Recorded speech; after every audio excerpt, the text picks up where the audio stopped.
Kokią ten knygutę skaitai? Wir haben sehr lustiges Buch geguckt.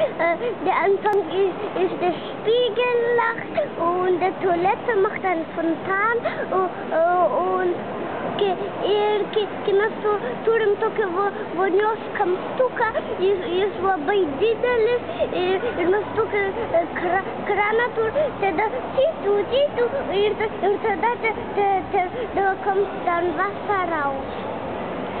Ir tada o šitą krauklę krauklės kranas yra iki ūbų pastatytas.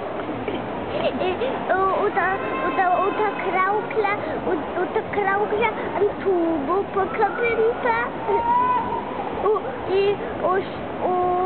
tas veidrodis juokiasi, o tas berniukas kažkur tai į lampas žiūrėjo, o gal čia traukinukas ten yra, o gal čia slyga, ten buvo bitė ir kažkas, ir ten buvo gėlių ir